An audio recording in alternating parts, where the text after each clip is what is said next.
আসসালামু আলাইকুম প্রিয় শিক্ষার্থীরা, আশা করি তোমরা সবাই অনেক ভালো আছো।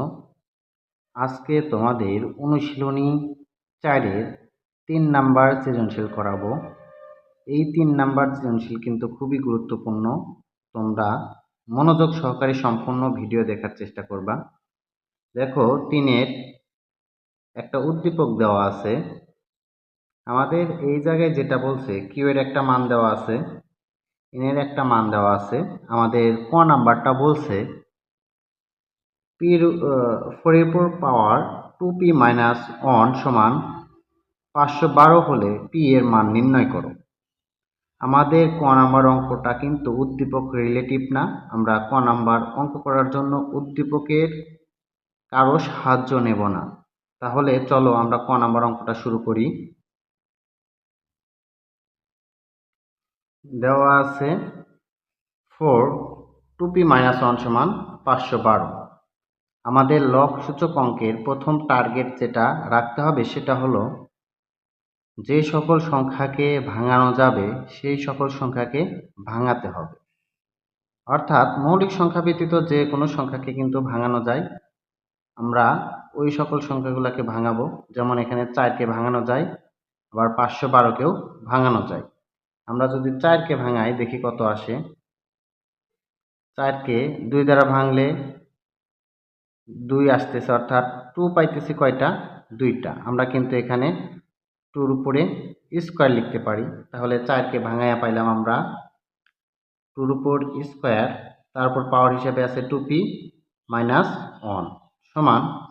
এখন আমাদের যেটা করতে হবে 512কে ভাঙাতে হবে। 512কে একটু ভাঙাও, দেখো 2 দ্বারা ভাঙায়। 2 দ্বারা ভাঙলে আসতেছে কত? 256। আবার 256কে 2 দ্বারা ভাঙলে আসতেছে কত? 128। 128কে 2 দ্বারা ভাঙলে 64। 64কে 2 দ্বারা ভাঙলে পাইতেছে কত? 32। 32কে 2 দ্বারা ভাঙো 16। 16কে 2 দ্বারা ভাঙলে 8। 8কে 2 দ্বারা ভাঙলে পাইতেছি 4। 4কে 2 দ্বারা ভাঙলে 2। যদি আমরা এখানে একটু লক্ষ্য করি তাহলে দেখো কি দেখা যায়। 2 আসতেছে 1টা 2টা 3টা 4টা 5টা 6 7 8 9, অর্থাৎ আমরা এই 512র পরিবর্তে লিখতে পারি 2-র উপর পাওয়ার 9। তাহলে এখান থেকে আমরা লিখতে পারি 2-র উপর পাওয়ার 9। আশা করি একটু ক্লিয়ার। তোমরা সবাই জানো চলকের উপর ডাবল পাওয়ার থাকলে পাওয়ার পাওয়ার কি করতে হয়? গুণ করতে হয়। ধরো এর উপর পাওয়ার m, তারপর পাওয়ার n, আমরা লিখতে পারি এর উপর mn গুণন। তাহলে এই সূত্র অনুযায়ী আমরা এখান থেকে দুইটা পাওয়ার পাইছি, একটা 2 আর একটা 2p মাইনাস 1। আমরা এই দুইটা পাওয়ার কি করব? গুণন করে দেব। তাহলে গুণন করো 2, চলক আছে 2, আর এই 2-র উপর আমাদের আরেকটা পাওয়ার আছে, তাহলে এই 2 গুণন করো। 2 দুগুণা 4p মাইনাস 2 একে 2 সমান আছে সমান 2-র উপর পাওয়ার কত? 9। আশা করি এটা ক্লিয়ার। বা আমরা জানি চলক চলক যদি সেম থাকে, ধরো এর উপর পাওয়ার m সমান এর উপর পাওয়ার n, চলক চলক সেম থাকলে আমরা পাওয়ার সমান পাওয়ার লিখতে পারি। তাহলে এই অনুযায়ী আমরা কিন্তু এই পাওয়ার সমান এই পাওয়ারটা লিখতে পারতেছি। তাহলে 4p মাইনাস 2 সমান লিখতে পারতেছি পাওয়ার হিসেবে আছে কত? 9। আমাদের উদ্দেশ্য পির মান বের করা। দেখো আমাদের কিন্তু ক নাম্বার অঙ্কে বলছে পির মান নির্ণয় করো।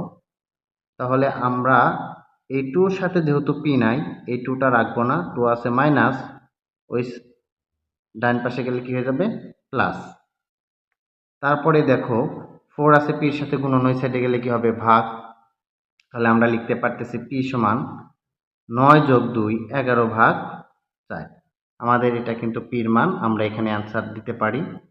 তারপরে যদি আমরা খ নাম্বার অঙ্কটা লক্ষ্য করি তাহলে দেখো কি দেখা যায়, একটু লক্ষ্য করো।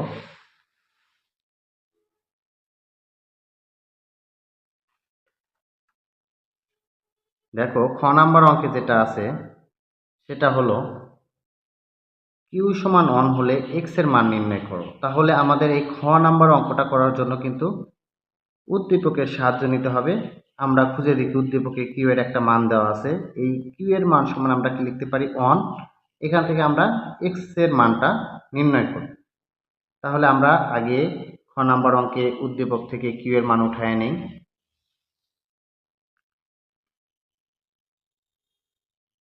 খ নাম্বার দেওয়া আছে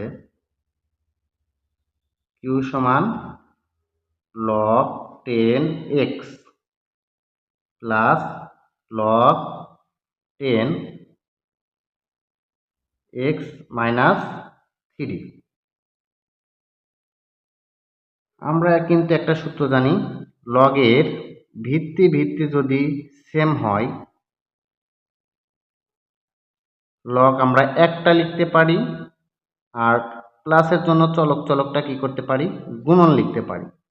এখানে দেখো লগের ভিত্তি এখানেও 10, এখানেও কিন্তু 10। আমরা লগের ভিত্তি নিলাম একটা, আর প্লাসের জন্য এই চলক আর এই চলকটা আমরা কি করব, গুণন। তাহলে x গুণন x মাইনাস 3।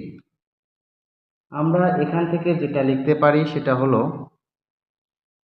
x কয়বার গুণন হয়, দুইবার, একবার এই x এর সাথে একবার 3 এর সাথে। x যদি গুণন করো তাহলে আস্তে আস্তে x স্কয়ার মাইনাস 3 যে x এর সাথে গুণন দিলে 3x। এটা পাইলাম আমরা কিউ এর মান। এখন আমাদের প্রশ্নে যে কথা বলছে সেটা হলো কিউ সমান আমাদের কি লিখতে বলছে 1। তাহলে আমরা এখানে লিখতে পারি কিউ সমান 1। প্রশ্ন মতে কিউ সমান 1।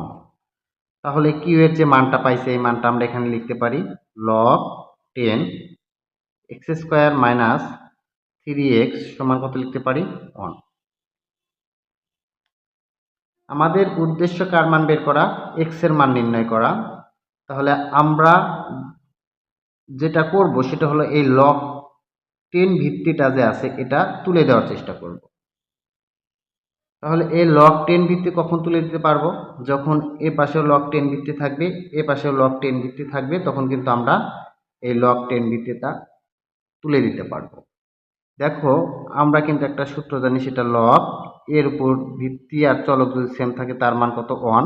ধরো log 5 এর উপর ভিত্তি আছে 5 ভিত্তির উপর চলক যদি 5 থাকে তার মান 1। log 10 ভিত্তিক তার উপর 10 থাকলে তার মানও কিন্তু 1। যেহেতু আমাদের log 10 ভিত্তি তুলে দিতে হবে, তাহলে কিন্তু আমরা এই 5 ভিত্তি 5 নিয়ে এসে কিন্তু আমাদের কাজ হবে না, কারণ আমরা কিন্তু log 5 ভিত্তি তুলে দেব না। তাহলে আমরা কি আনবো, log 10 ভিত্তি 10। এখান থেকে আমরা যে কাজটা করব, log 10 x square minus 3x সমান log এই 1 এর পরিবর্তে আমরা কি বসাইতে পারি, 10 ভিত্তিক 10। আশা করি এটুকু ক্লিয়ার। দেখো আমরা যদি এখানে 5 ভিত্তিটা বসাইতাম তাহলে কিন্তু তুলে দিতে পারতাম না, এখন কিন্তু তুলে দিতে পারবো। এখন এখানে যে কাজটা করতে পারি সেটা হলো এই log 10 ভিত্তি উঠে গেল, x স্কয়ার মাইনাস 3x সমান আমরা কি লিখতে পারি 10। আশা করি এটুকু কারো সমস্যা থাকার কথা না। তারপরে যে কাজটা করতে পারি আমরা, দেখো বা এই x স্কয়ার মাইনাস 3x,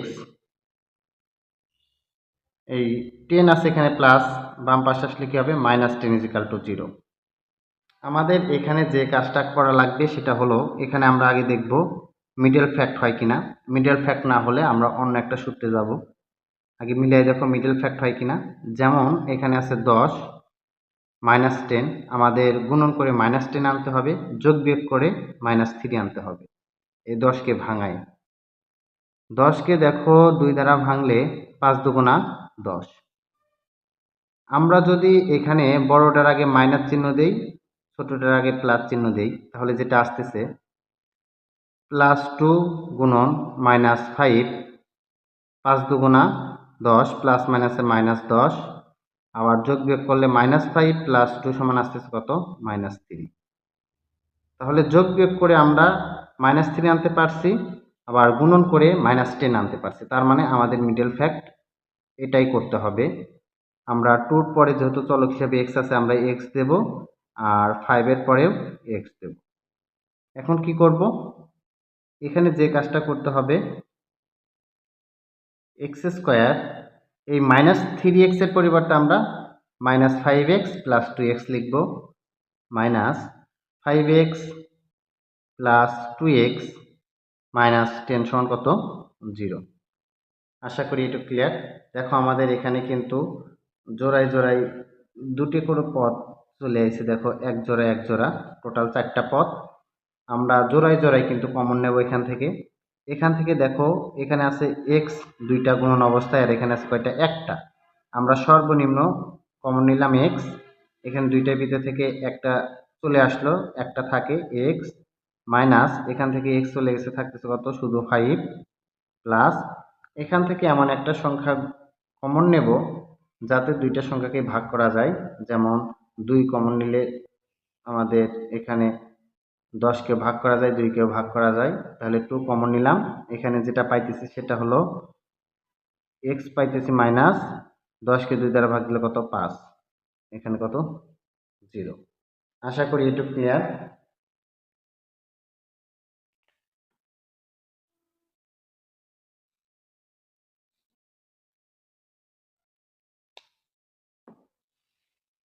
এখন আমাদের এই ব্র্যাকেট দুইটার ভিতর থেকে একটা নাও, x - 5, আর বাইরে যারা আছে তাদেরকে একটা ব্র্যাকেটের অন্তর্ভুক্ত করে দাও, ইজিক্যাল টু 0। দেখো x + 2।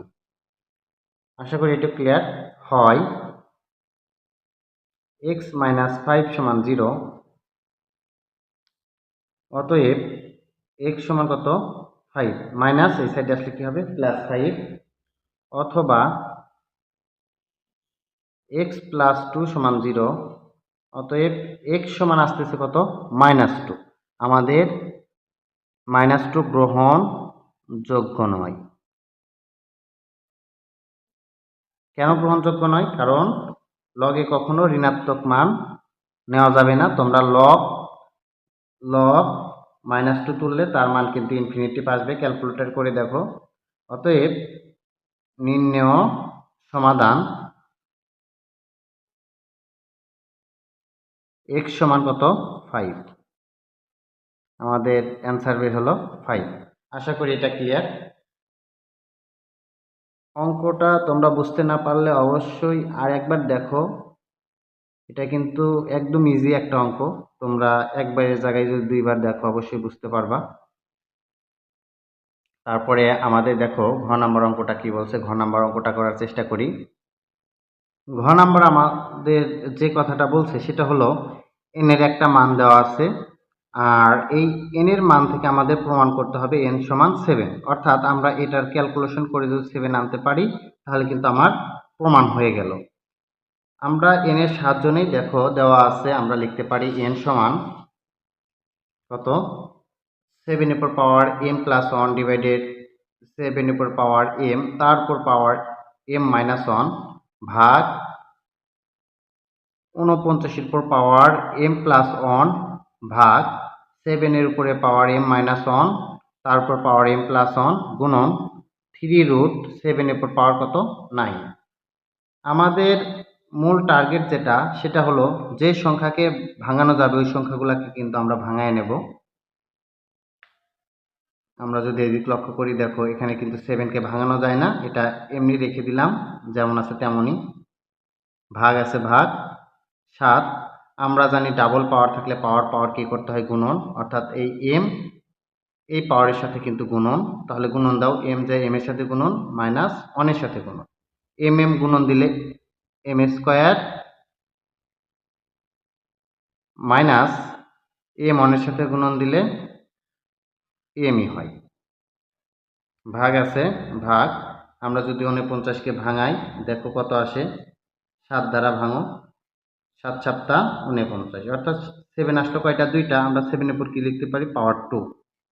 তাহলে এই 49 এর পরিবর্তে আমরা কি লিখব? 7 এর উপর পাওয়ার 2, তার উপরে পাওয়ার আছে m + 1, ভাগ আছে ভাগ। এখানেও কিন্তু 7 এর উপর এই একটা পাওয়ার ডাবল পাওয়ার, আমরা পাওয়ার কি করব? গুণন m - 1 গুণন m প্লাস 1 গুণন আমরা জানি 3 রুট এর মান কত পাওয়ার 1/3 তাহলে আমরা 7 এর পর পাওয়ার 9 আর এই 3 রুটের পরিবর্তে পাওয়ার হিসাবে কত লিখতে পারি 1/3 আশা করি একটু ক্লিয়ার এখন আমাদের যে কাজটা করতে হবে দেখো আমাদের এই জায়গায় চলক যদি কয়টা থাকে একই চলক দুই জায়গায় থাকে এবং ভাগ অবস্থায় থাকে চলক একটা নিতে হয় আর এই পাওয়ার কি করতে হয় বিয়োগ এই বিয়োগটা হবে এই ভাগের জন্য আমাদের এখানে দেখো চলক আছে কয়টা একই চলক দুই জায়গায় আছে ভাগ অবস্থায় আছে চলক নিলাম একটা আর এই পাওয়ারটা কি করব আমরা বিয়োগ করব তাহলে উপরে পাওয়ারটা উঠাইলাম আর নিচের বিয়োগ করলেই আমাদের নিচের পাওয়ারের চিহ্নর পরিবর্তন হবে এটা আছে প্লাস হয়ে গেল মাইনাস এটা আছে মাইনাস হয়ে গেল প্লাস আশা করি একটু ক্লিয়ার তারপরে ভাগ এখানে দেখো ডাবল পাওয়ার তাহলে পাওয়ার গুণন করো 2m প্লাস 2 একে 2 ভাগ আছে ভাগ আমরা যদি এখানে লক্ষ্য করি দেখি ডাবল পাওয়ার তাহলে পাওয়ার গুণন করো এখানে যদি লক্ষ্য করি দেখি a plus B into a minus B অর্থাৎ স্কোয়ার মাইনাস বি স্কোয়ার অনের উপর স্কোয়ার দিলে কিন্তু অন হয় এর জন্য স্কোয়ারটা দিলাম না গুণন এখানে ডাবল পাওয়ার গুণন করো 9 ভাগ 3 একটু কারো সমস্যা থাকলে অবশ্যই বলতে পারো কমেন্ট বক্সে এখান থেকে আমরা যেটা লিখতে পারি 7 এখানে যোগ বিয়োগ যদি করা যায় একটা m আর একটা m 2m plus 1 minus m square ভাগ এখানে দেখো সেম একই রকম আমাদের একটা চলক যদি একাধিকবার থাকে এবং ভাগ অবস্থায় থাকে তাহলে কিন্তু আমরা পাওয়ার কি করব বিয়োগ করে দেব এখানেও আমরা পাওয়ার নিলাম চলক নিলাম একটা আর পাওয়ার কি করব বিয়োগ এই ভাগের জন্য তাহলে নিচের পাওয়ারের আমাদের চিহ্নটা পরিবর্তন করতে হবে এটা আছে প্লাস হয়ে গেল মাইনাস এটা আছে মাইনাস হয়ে গেল প্লাস গুণন 7 এখানে যদি আমরা কাটাকাটি করি তাহলে 3 এর উপর পাওয়ার 7 এর উপর পাওয়ার 3 আসে আশা করি একটু ক্লিয়ার এখন যদি আমরা লক্ষ্য করি দেখি 7 একটা দুইটা তিনটা আমরা জানি যদি একই চলক একাধিকবার থাকে ভাগ অবস্থায় থাকলে পাওয়ার বিয়োগ হয় এবং গুণন অবস্থায় থাকলে পাওয়ারটা যে যোগ হয় তাহলে এই অনুযায়ী আমরা যেটা লিখতে পারি সেটা হলো 7 এর উপরে 2m plus 1 minus m square এই ভাগের জন্য এই পাওয়ারটা বিয়োগ করব আর বিয়োগ করলেই চিহ্নগুলো কি হবে পরিবর্তন এটা আছে প্লাস হয়ে গেল মাইনাস এটা আছে প্লাস হয়ে গেল মাইনাস এটা আছে মাইনাস হয়ে গেল প্লাস এটা আছে প্লাস হয়ে গেল মাইনাস এটা আছে আমাদের গুণন অবস্থায় এই 7টা তাহলে পাওয়ারটা কি করো যোগ করলে কিন্তু চিহ্ন পরিবর্তন আসে আশা করি একটু ক্লিয়ার এখন আমরা এখান থেকে যেটা লিখতে পারি সংখ্যাগুলা যোগ বিয়োগ করলে দেখি কত পাই এখানে 2m প্লাস 2m মাইনাস কেটে গেল m square plus m square minus কেটে গেল তারপরে 1 প্লাস 1 মাইনাস কেটে গেল আমাদের থাকতেছে -2 প্লাস 3 তাহলে আমরা যদি -2 এর ভিতর থেকে প্লাস 3 যোগ করি তাহলে আসতেছে কত উপরে পাওয়ার হিসাবে 1 তাহলে এখান থেকে পাইতেছি কত 7 আমরা কিন্তু n এর মান কি পাইলাম 7 আমাদের এটাই কিন্তু প্রমাণে চাইছি একটু লক্ষ্য করো n এর মান আমাদের কত হতে হবে 7 আমরা প্রমাণ করলাম n এর মান 7 প্রুফড আশা করি অঙ্কটা সবাই ভালোভাবে বুঝতে পারছো যারা বুঝতে পারো নাই তারা অবশ্যই কমেন্ট বক্সে জানিয়ে দিবা আর একটা কথা হলো যারা আমার চ্যানেল নতুন তারা অবশ্যই চ্যানেলটি সাবস্ক্রাইব করতে ভুলবা না ধন্যবাদ সবাইকে